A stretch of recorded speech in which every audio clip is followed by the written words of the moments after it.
Hi, this is Aishwarya from Humans of Kobe, back with an amazing personality here with us today. Today we have Kesika Jayapalan, a former tennis player, successful entrepreneur, and a passionate advocate for animal welfare and women entrepreneurship. She has a really inspiring story to share. Let's hear it from her today.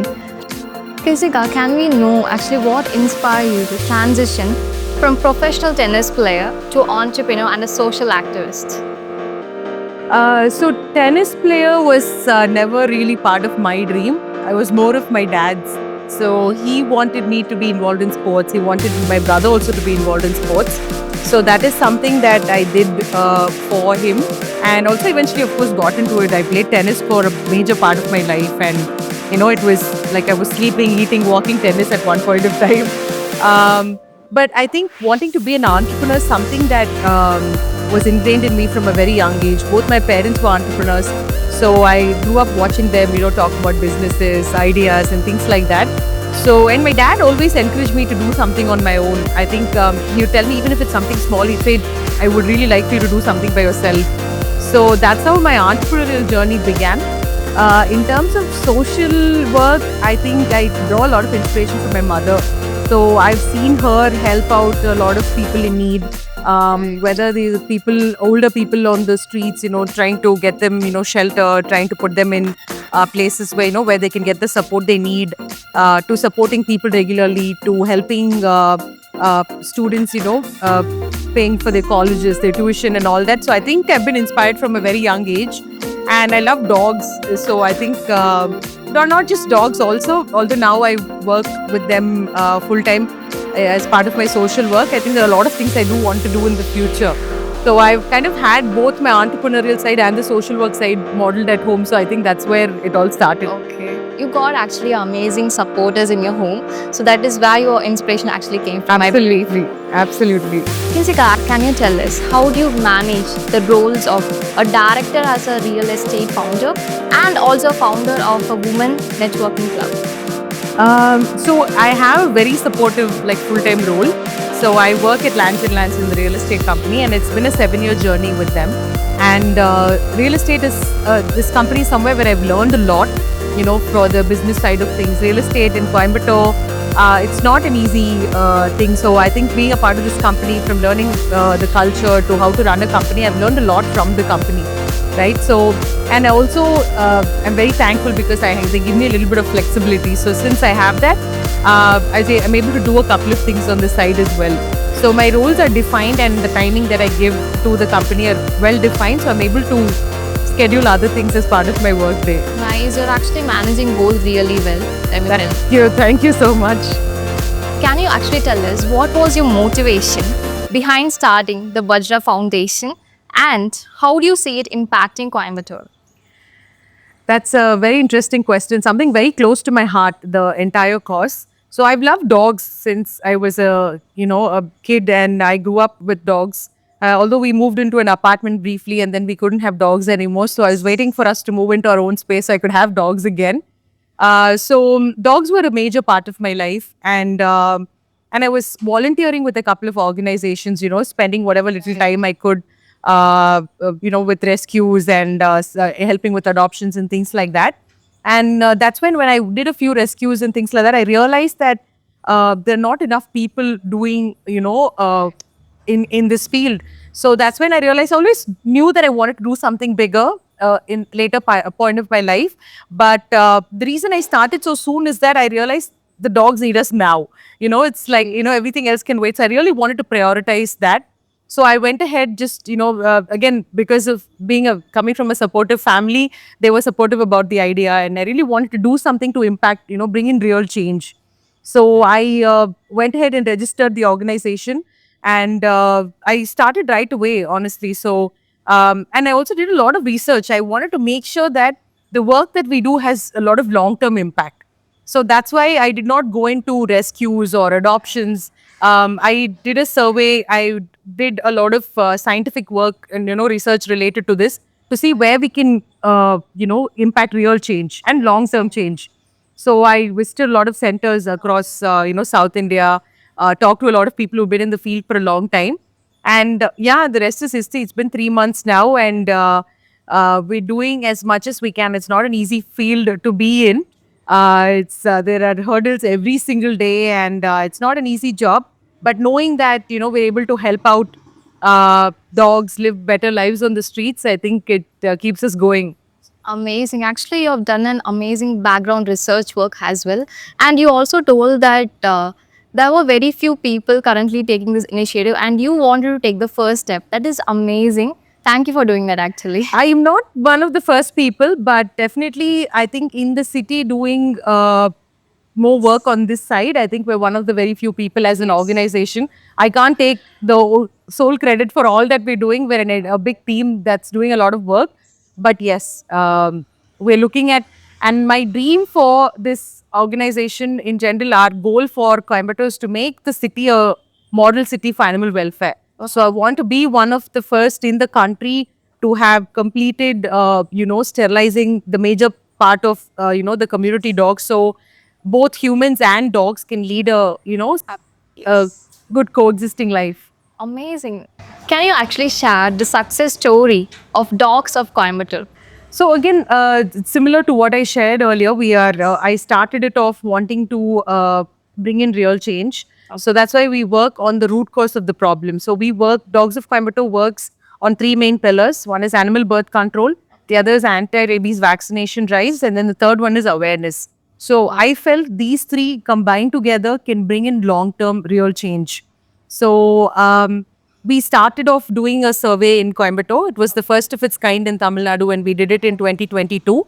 So we were the first to do a survey to find out the free roaming dog population of Coimbatore Corporation. So after we've done it, a lot of cities in Tamil Nadu have done the same. So we did it in 2022, and then we got into the birth control program. We invited an organization based out of Karnataka, and they carry out all the operations. Oh, okay. So far we've managed to operate over 7,000 dogs. Wow. And that was been made possible due to the support from the corporation, from a lot of donors and a huge support system, who understand the work that we're trying to do. So again, it's not easy at all. It's working with dogs who cannot speak for themselves. You cannot ask the dogs if they're doing okay. Are they feeling pain? Are they, and then it's not a very easy job working with dogs. But we see the only way to do this. If we want to bring in real change and long-term change, this is the only way to do it. And be it scientifically, ethically, legally, this is the only way to go about bringing a solution for the issues. Amazing. Actually, I think you have inspired a lot of people out there. A lot of people after you have taken initiative to continue the same work. So thank you for that actually. And that I think a lot more people need to get into it. That's the amount of work that we actually have. So if you actually look at the stats, I think in the last year, the close to 10,000 injections were administered in the government hospital alone in Coimbatore. So that's the number of dogs there are, and this number of issues people are facing on an everyday basis. Even kids or older people are not able to walk on the streets freely because there are just too many dogs. And dogs, of course, lead very bad lives on the streets. They don't have access to good food, shelter. Forget good food. They don't have access to food or, water. They don't have shelter. Look at the rain, the heat. They have to go through so many things. On top of this, they have people throwing stones at them and, like shooing them away from places. It's very difficult, living that life. So there's no point, playing a blame game, but I think understanding how we can help the situation, what little we can do. So the more people that get into it, the better. So I'm hoping more of us get on this and work together, come together as a community to help them as well. I'm sure after this interview, a lot of people are going to get inspired and join you very soon. I'm really hoping for that. Thank you. How do you actually plan to scale the Clean Coimbatore initiative to tackle the larger civic issues in the city? So Clean Coimbatore originally started it wanting to do cleanup drives. So there was a group on Facebook that I've been watching for a very long time. I don't know if they're still active. They're a group called the Ugly Indians. So they pick up spots, different spots of Bangalore, and they clean it up. And they don't just clean up, they beautify the space so people don't go back and throw garbage or, any waste. So that I used to see their posts on a regular basis and I was majorly inspired by it. So I started Clean Coimbatore initiative wanting to do cleanup drives, but I didn't find again a long-term solution as to how to go about it. And considering my energy was going into my job and Dogs of Coimbatore, I kind of put it on hold. But something I really wanted to do after I saw an older person almost fall off his bike because he's, on the road on my way back from work to home. I saw a guy almost fall off his bike after going over a pothole.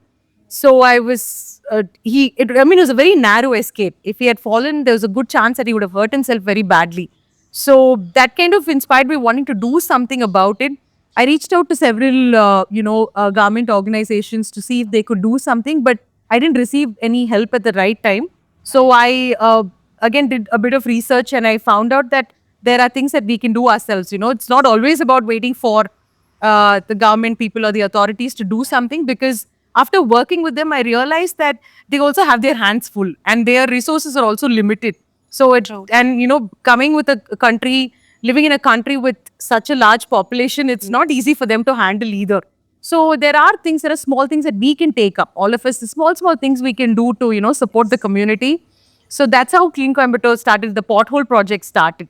So we closed over 100 potholes. We found all the main spots of Coimbatore with highest traffic places, and then we closed some of the potholes. So even a few potholes we realized would make a big change. You never know. One of the potholes we were closing, somebody walked up to us and they said, just a few days before that, a policeman he met with an accident. He got thrown off a pothole and he was actually paralyzed.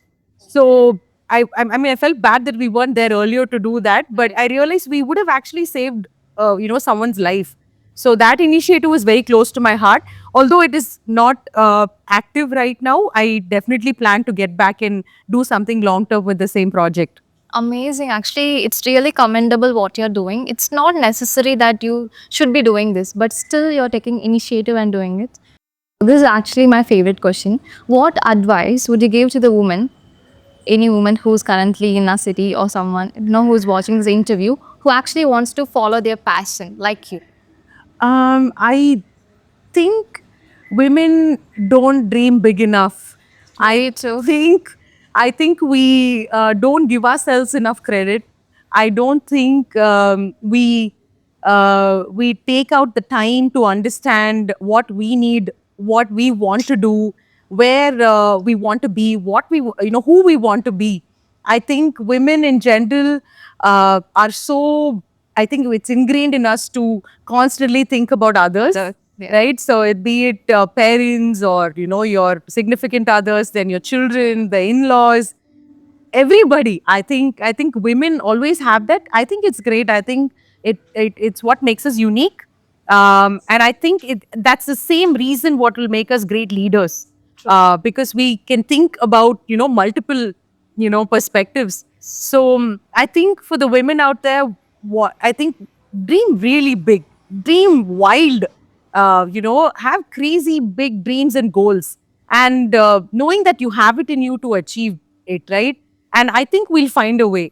I think there were so many people, if they thought that, we were just doing what we had to do, what every one of us are doing, I don't think women will have the chance. I don't think you and I will be sitting here having this conversation if everybody thought that, right?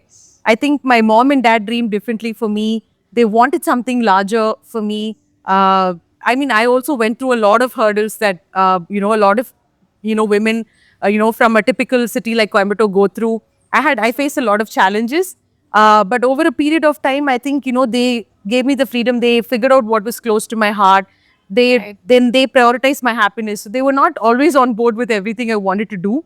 So I think you figure out who you are and be that, and then the rest of the world will adjust. Wow, thank you. Actually, the question was what advice would you give for someone who wants to follow their passion, but still, you actually took me back. It starts from dreaming. Following the passion, it's very similar. So I think identifying that. One of the talks I gave in a company, I remember, was majorly with men. So they wanted to increase the women workforce in their company. They said that women would come work with us and then they'd get married and then stop working. So they were like, what can we do? So one of the major things that I said, or the only thing I asked all the men in that event was to go back to their house, ask the women in their lives what they actually want to do. I asked them, have you guys for once asked your mothers, your sisters, your wives what they want to do in their lives? So I never really got asked that question. So I've always asked my dad, I said, you've never asked me this question as to what do you want to do, Kesika? Right? So I think men in our lives are generally they take up that role where they decide, okay, what's best for them. I think that's how generationally it's been passed on.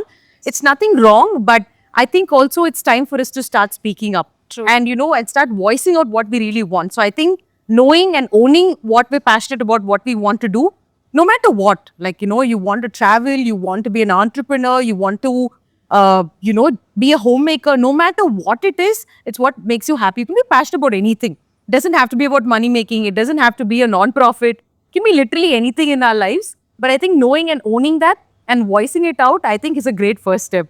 True. So, all the men watching this, you really need to listen to what she said right now.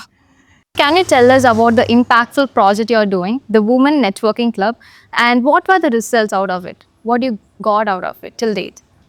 So, Women Networking Club, another project very close to my heart. So, most of my projects, if you see, I would somewhere be at the receiving end of it. I'd look at if this existed, would it benefit me?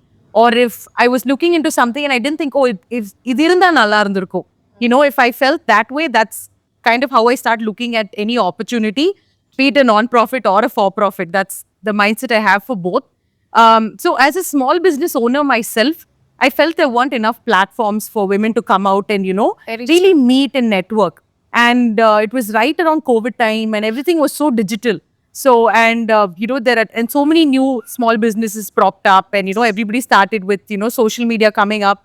Everybody could start a business, right? It became easy. But how do you set yourself apart from your competitors, right? So, I think that is the person behind the brand, the person, who they are, why they started it, and what sets them apart from other brands. So, how can we bring all the brand owners or, business owners together, freelancers even?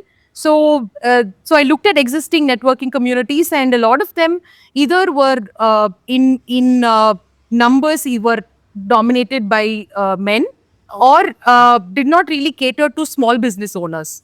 So, when I made a list of entrepreneurs on my list of freelancers, all the women in my circle, I realized most of us do businesses that again cater to women.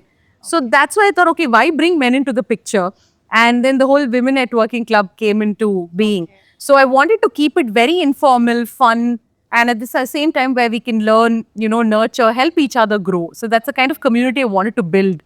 So I started off wanting to do just, bring in a lot of business owners and entrepreneurs and freelancers maybe. But a lot of people started reaching out to us saying, I work a 9 to 5, can I still come?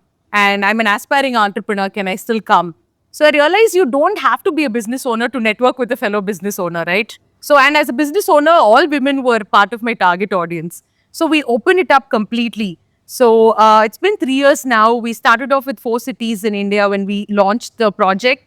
Now we're in 7 cities, and I want to go global this year. We want to start this community in, in other places, not just in India, more cities in India and also outside of India. And my vision is to help women build a community of women, not just professionally, but personally and recreationally. Wow. So at any given point, if women are looking for some direction or, they need help or they're looking for a supportive community, I want them to look at WNC and find the answers there. Okay, I think I myself am going to join her community in the future very soon. It was really inspiring from where you took the inspiration. Wow, actually, thank you for doing that again. I'm sure a lot of women are going to get benefited out of this. So it's been an amazing journey, not just professionally. There are some women who come, they know exactly what they want out of a meeting. They show up, they get the contacts of, people they meet there. They go back, find ways to nurture that relationship. They get the business out of them. There are some women who are new to the city and are just looking to make new friends. So I can think of a few people who have done that. They found their close friends here. They found a lot of business contacts.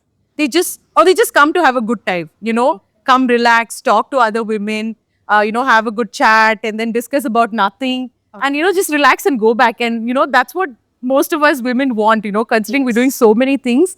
sometimes that's all we actually need. So with WNC, that's what we aim to do. Nice. All the women, you really need to note that thing down, okay?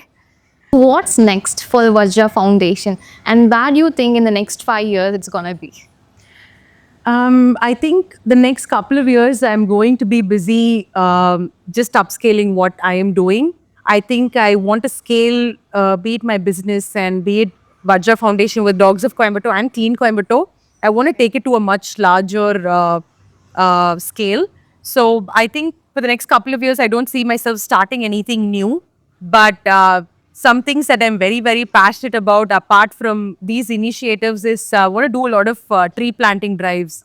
I think with the weather every summer in Coimbatore, I think you would imagine it from my young age to younger age to now, it's becoming hotter and hotter every year. So I think we need to plant more trees, and I think that's an initiative that's very close to my heart. I also want to do something in the lines of water conservation. Don't think we have enough water, clean water to, for the future generations. I think basic awareness about, these kinds of things, small things that we can all do on an everyday basis that would impact on a much larger scene. So these are a few things that I can think on top of my mind. That's something I want to do now, but don't have the time. But I'm hoping to do all of this and a lot more, to be honest. So I also want to do something on the lines of education, especially for, girl children. I think if you educate a girl child, I think you educate a community. True. I think they go out there and achieve a lot more. But I think that's also doing something on the grassroots level so that can bring in real impact. So I'm always looking for small things that I can do that will bring in larger impact. So yeah, I'm hoping to start any of these in the near future. Actually, amazing. You're not actually, depending on the government or someone else to take the initiative. You yourself want to do it. So amazing, thoughtful you're having. Thank you for, I actually really want God to give you all the time so that you actually do whatever you said right now. Thank you so much. I've heard a lot of people telling me, இது எதுக்கு நீ பண்ற, இது கவர்மெண்டோட வேலை, ரோட்ல நின்று எதுக்கு, pothole fix பண்ணிட்டு இருக்க, putting your health down, you're not sleeping when you have to, because pothole work usually happens later in the night. So even with community dogs, a lot of people have to say so many things about, what I'm doing.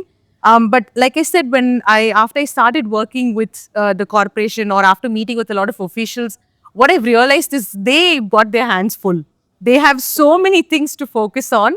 And I think it becomes difficult for them to, take up everything. And it's very easy to sit and say, no, adu avanga vela. But I think if we all took one step forward, imagine as a community, if we took one small step forward, we're not asking 100 steps a day. I think if we did that, I think we can do a lot more. So I think my life has all been about what can I do, taking small steps forward to help wherever I can. And I think, we're blessed with so many, having the privilege of, coming from a background of getting good education. I played tennis most of my life. I had that. I got to travel the world, meet people from different walks of life. So I had the privilege. So why not give it when I have it, right? Not everybody is in our position to give back to the community. So when I have it, I want to do whatever I can. Wow, amazing. That's so thoughtful to do. Thank you for sharing your story. It was lovely listening to you. Whatever you said, it was really inspiring for me even to listen. Thank you. I'm sure a lot of people are going to get inspired by your words. Thank you, Kesika. Thank you. Thanks to you, Aishwarya and Humans of Kovai. I think it's fantastic questions that you guys asked. Honestly, some of them were just, I was thinking it was well thought out. And I love being a part of this. I'm wishing the entire team, really good success. Amazing answers by you as well. Thank you. I think as a team like this, I think a lot of impact can be made through, sharing stories. I think a lot of sharing stories is the way to go now. That's how I can talk about the impact I'm creating. But if I not able to, share what we're doing through communities like this, it doesn't reach enough people, and it doesn't let people know what can they do as a community also. So I think it's great being a part of this. Thank you for having me, and the entire team. Thank you guys so much. Thank you so much. Loved listening to you. Thank you.